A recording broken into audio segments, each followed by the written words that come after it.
we could have went second in the Premier League yesterday.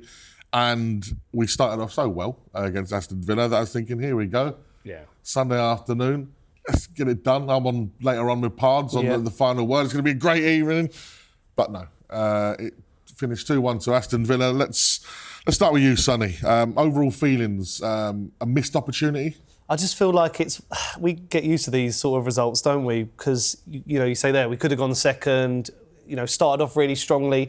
The last game I was at was the Bournemouth game, and I thought we lacked, if we'd got that early goal in that game, we could have probably maybe killed it off and gone into the further game stronger. But it just was one of those games where you just leave a bit frustrated. And I think the problems I have is we're always going to compare this Spurs side to the Ange Postecoglou team. And we have gone from one extreme to the next. Like Ange Postecoglou, we've seen this weekend, obviously sacked by Nottingham Forest as well. He was so gung-ho, the attack was there, but the defence was really, poor. But now we've got quite a sure defence. But when it comes to our attack, I would use the term safe. A lot of our players are playing it safe in the sort of forward areas, not taking those risks. No one really taking the game by the scruff of the neck and, popping off shots from 30 yards, 20 yards outside the box. And I guess my one criticism of Frank, and I don't really want to criticise him this early, is maybe his team selection has got to change. I'm a bit sick of seeing Palhinha and Bentancur. I think Palhinha probably is the stronger. He's had a good start to the season. Is that at home or generally, do you think? I think at home. I feel like that lineup of having Palhinha and Bentancur is great for Anfield away or the Emirates, where you may be looking for a draw at this stage of this Spurs, side's life.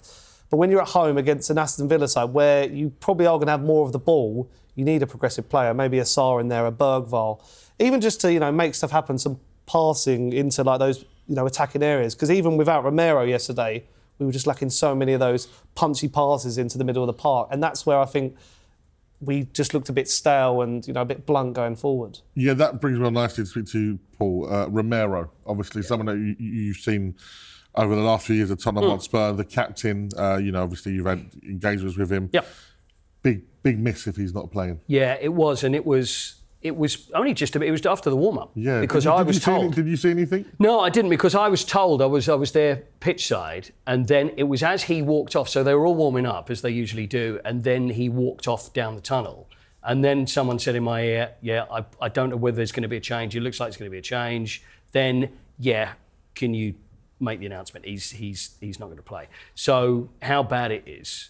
I mean, I said, are Argentina playing at home next week? That's just I'm just kidding. That's just a joke. No, he gets jets home now for us. Yes, I know. I love it. We pay for it as well. So I don't care. I'll put the money in. I'm quite happy to do that. I'll happily chip in as well. But yeah, with Romero, the other thing is, we miss with him, Paul. You forget how much of a fantastic passer he is. He is a fantastic passer. He's a fantastic footballer, isn't he? I mean, he's a World Cup winner. He's our club captain. He's one of those players that I think, with his Thomas Frank, the new era, having him stay at the football club and commit his future, and he almost feels like he's maturing. Yeah, I think so. And we have a great dynasty of Argentinians at Tottenham Hotspur, don't we? We have had a few, haven't we, in the past? We have had a few. The first ever, of course, in '78. But with Romero, I think the captaincy has made a difference to him. Yeah. It's almost like, right, there is your responsibility. You are now captain of this football club.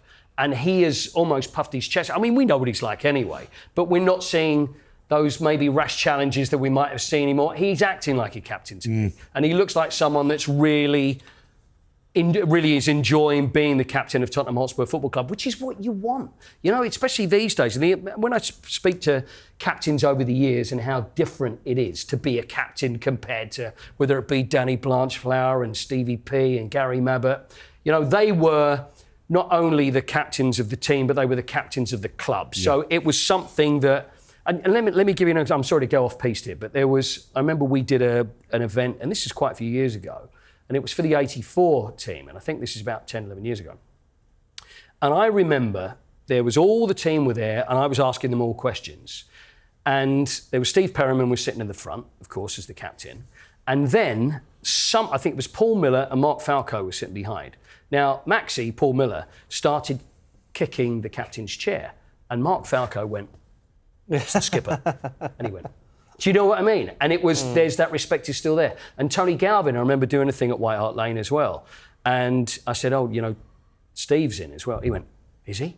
because I was going to speak to him on stage, and he went, "Oh." And it was this reverence is still there. And that's what captured. I love a captain that will have that and they will look up to that. And Coyte's definitely got that aura. Without a doubt. And the ironic thing is, with the result yesterday finishing 2-1 to Villa, you look at our defensive performance, I thought Danso came in and did really well. I did too. And I look at Danso and I think he could easily be part of a three with Van der Ven and Romero. We've seen him play a back three of those before. We've played against PSG like that. Yeah. And I feel we had a lot more on the ball, like going forward, to be a bit more progressive. I think at the moment, as we're going to come on to, the likes of Odegaard and Tell, etc. But while we're trying to embed these new young players into the Premier League, which is difficult, I think there's got to be another option, maybe using the wing backs, because I know Poro, Udogie, for example, they can play in those positions. So. Even yesterday, it was almost like we were a bit scared to lose or concede, because there was moments where we passed it round the back, and I think there's been some graphs doing the rounds on X of like how many sideways and backwards passings we saw. And I know the Spurs fans in the stadium, when we're seeing that, you can hear the groans and the moans, and that will come because we want to see, a bit more progressive football. But even like when Vicario was on the ball and some of his decision making, and he's going through a tough time at the moment as well, like, even taking those extra touches and then getting closed down, Villa then knew how to sort of pounce onto us. It is just, as I mentioned, I'd say the word safe, but it's like, you just want to see those moments. And I just want to mention a quote that Thomas Frank said when he joined the club. He was saying that, about taking risks. And at the moment, I just don't see those risks being taken. And especially at home where you think, I always hark back to our, that amazing Poch home record of the last season at White Hart Lane. And now, I think we conceded 7 goals, didn't lose a game at all. And just how invincible we looked. And at the moment, the Tottenham Hotspur Stadium is not really that fortress that we hoped it would be when it opened. I think, Sonny, if we compare stuff to Poch as well, I remember, again, speaking to Carl Walker, and this was in front of a load of people, and it was at the old White Hart Lane. There's these little things and I often remember. Yeah. And I remember it started quietly with Poch. It was difficult. Yeah. It was a difficult start. We'll always look back and go, that era, but it was a difficult start. It was that game against Villa, the Harry Kane deflected free kick. There you go. Got us going, didn't it? But I remember speaking to Kyle about it and said, what do you think? And he said, I'll be honest with you, we're just not quite getting how we do this yet. And it's a difficult thing, especially if you're going from one manager that's doing one thing to another. It's going to take time. So we've just got to try and... And I think Thomas Frank is...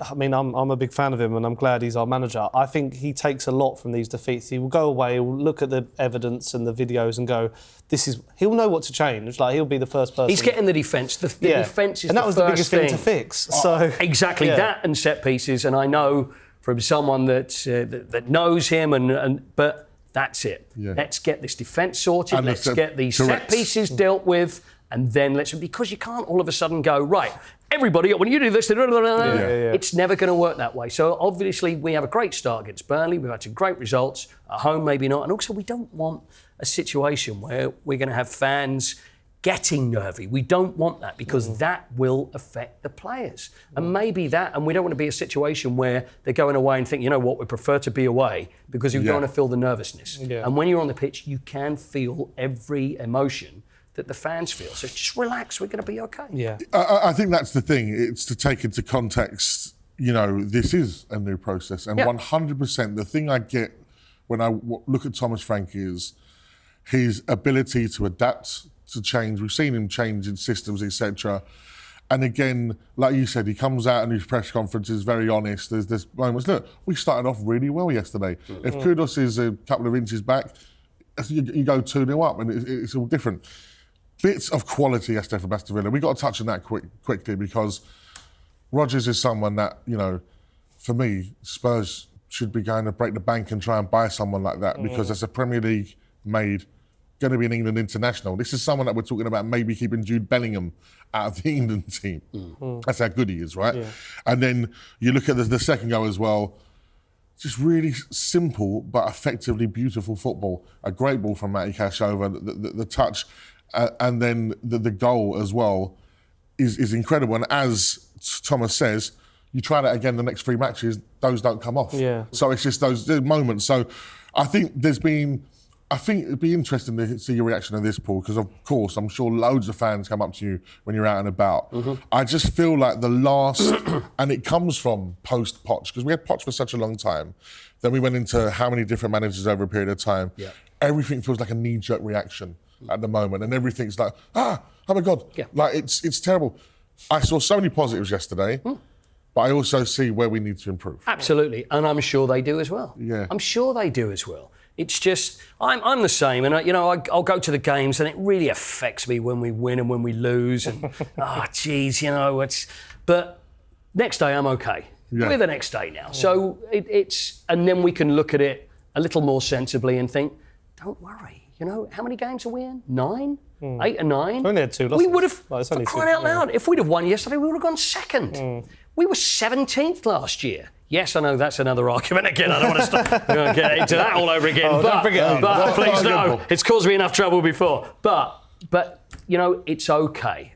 I feel when we go out wide, the lack of options to go fully down the wing and try and get the ball in is becoming such a problem for Spurs. Yeah. And it has been in recent years, to be fair. You even say that on the left-hand side. I think on the right-hand side, we all were hopeful that Porro could be a really creative force, and he hasn't really got going as a sort of marauding right-back on that side. No. I think we're quite blessed because we've got 3 really good full-backs that, one, can rotate and Spence can play on both sides, and so Frank's got that luxury. I think Udogie was a big miss. He would have really done well overlapping, but we've got to think these fullbacks as well. Last year we're playing inverted in the middle, underlapping, so it is like a whole new system that they have got to learn. So that's why I am giving the benefit of the doubt. And the point I wanted to raise as well is I saw a lot of criticism online for Frank and Spurs yesterday, but I didn't have the same with Ange last year. We've got to remember there was 22 losses last year.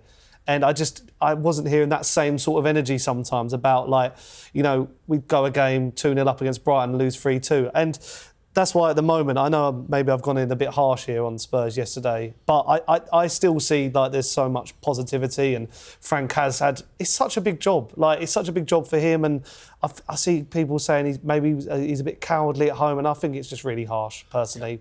Do you think, Paul, maybe because... they say, living in the future causes anxiety, right? The fact that we're looking at the fixture list that we've got coming, right? And my goodness, it's a difficult period coming up for Spurs. I like to say, take each game as it comes. Yeah, I've heard that before. But yeah, I think there's possibly that ahead of us because, of course, when you start putting on paper, you've played Burnley, you played Leeds, you got the easier team, so to speak. When we've got Chelsea at home. But we know. But the thing is, it's always been the way. We know how we've done this for years. We know how these teams set up when they come in, and it's difficult to break down. When we play a footballing side, there's a chance. I'm quite confident about that. I'd like to see us play a game of football against the team. Yeah. I'm not putting anybody else down, but we know what's going to happen is that they're going to sit back and they're going to try and hit us, and we've got to try and get through. And the times we've done that, especially if the other side score, we're going, okay, let's try again. But if we're going to play someone, it doesn't fill me with fear at all. Yeah. I can't wait for them. Yeah. I say bring it on. Because even I saw someone the other day say we played City at a good time. When they weren't firing on all cylinders, they now look like one of the most consistent sides in the Premier League. So you just don't know. Even Chelsea at the moment, you look at them, and I know they beat Forest 3-0. They still look a bit clunky in the attack. No Cole Palmer. So all these sides are going to have their different issues. You mentioned Liverpool already. Even Man United, even though they won against Liverpool, they still are not firing on all cylinders. I don't believe that's the thing. The whole Manchester United thing. We've seen that as well before. Yeah, they might be getting better, but it certainly doesn't mean anywhere near they are now going to go on this amazing run. This is going to come back and haunt me, isn't it? Can we do this? Don't clip it out. Well, I do hope City go on an amazing run till the end of the season. My title favourites. Winning because I think they're the ones that I can trust in this season to stop a certain other club from winning the league. Just quickly on, like I said, back to Odegaard. Yesterday, I saw online, I think at one of the Spurs channels, someone said Odegaard showed kudos how it was done yesterday. Oh, yeah. There's some ludicrous statements going out. Yeah, it is very, you say, knee-jerk there. I like to come from it from a balanced point of view of, like, I can see there's some things we need working on, but I can see the positives as well. It's just, with Audebert and Tel, I mean, I watched them against, I think it was France under-21s against Estonia under-21s, and them two are, like, dovetailing perfectly. Audebert had this amazing assist where he, like, kicked it with the other foot, and I wouldn't be able to do it. I don't know why I'm even trying. But they have... That was me you kicked, by the way, just so you know. But they have got that in it. Like, they've got... There's players there. They're raw, they're young. Yep. They just need to work on their experience. But I just feel like, you know, with that forward line, it is just... I think sometimes we just got to, you know... It is just such a tricky situation because, you know, Richarlison's still not maybe fit. You know, Solanke, I still think we miss in that forward line, a proper striker being able to hold it up. So, but... I mean, I still think Kudus was our best player yesterday. He's the one who's driving. He's, you know, asking questions of defences. He has been a great signing. You know, I think he's only got one goal, but he's got a handful of assists. He just looks really good. And I think with Audebert, and it does come with experience in this league, you know, you don't have as much time on the ball. No. You know, they're taking those extra touches, and I think that is just their age, because sometimes you're just sitting there in the stands going, just hit it, just bang it, just cut it across. And they're probably thinking... Like, it's like his feet are moving too quick for his mind to make up that decision, because his dribbling is great, Audebert. Like, Tell's a good dribbler as well. It's just that finishing. And Tell's actually, I don't know if you guys have read it, he's been in conversation with Harry Kane recently. I think Harry Kane is sort of being like an advisory, and he's going to help him on his sort of Harry finishing. Needs to ring him. So that would be, I mean, Harry great. needs to ring him every night, 7 p.m. Like, you know, like when you used to ring like your nan. Like, every night at 7 p.m. Tell, right, I've seen the footage, and a little bit more. Because it's hard. Listen, it's hard to lead the line. And you mentioned Harry, but we've got to remember that we've gone from having the deadliest duo in the Premier League of all time, and Harry Kane and Son. Absolutely right. You can't replace that. No, it's irreplaceable. It is irreplaceable. I mean, that's it. You say, and this is not. You're not just saying the deadliest two. It really was. Yeah. They're the most successful pairing the Premier League has ever seen. So it is always going to be difficult, and always to try and marry it up and try and get players that are actually going to fit together is, you know, I hate to sound like a broken record, and I'm not convincing myself, but it's true. It's going to take a little bit of time. So we don't need to be thinking, oh my God, what's happening when the manager's doing this and what there's. Sometimes, and as a football fan, I do it as well. But you think, hold on, he knows more than I do. Yeah. Surely, you know what I mean?